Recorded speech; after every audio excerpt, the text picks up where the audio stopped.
Now we're going to review how to calibrate your Neo sensor for relative humidity. In this case though, we're going to use potassium sulfate. I'm using Alpha Chemicals. I really like their products. If you make any kind of homemade nutrient solution, they're really reliable. Chances are they have everything you need. So in this case, what we'll do is we got a container, we've got a Ziploc bag for our closed environment, we have some distilled water, and of course our potassium sulfate. For this test, you don't need a lot. You can use about 25 grams. It's going to be 1 tablespoon. Now for the water, because we do have to moisten our salts just to create kind of a slurry mixture so it releases a known humidity, we want to use distilled water.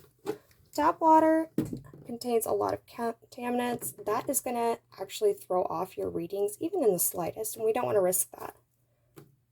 So go ahead and use about 1.5 teaspoons.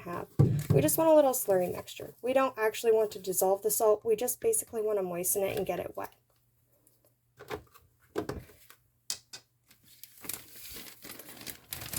You can use a Tupperware or a jar. A Ziploc bag is pretty easy, but you do need to put a little tenting mechanism in there.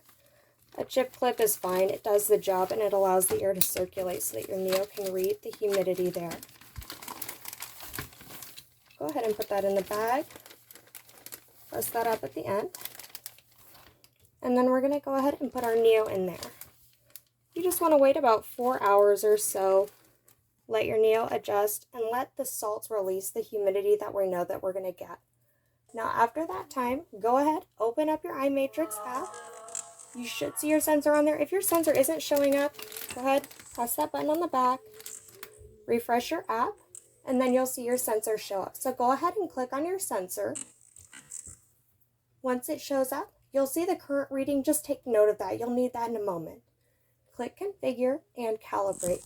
Now we know that potassium sulfate typically has a relative humidity that's really high. It's about 98% in most temperatures.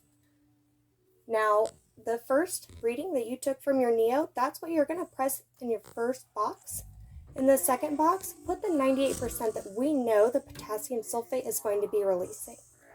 Save your settings, go back to your home screen on your app, and then if you need to, if your Neo isn't showing updated readings, go ahead, just press that blue button again if the light's not already flashing. Give it a moment and you'll see readings that are very close to the 98% that we're expecting.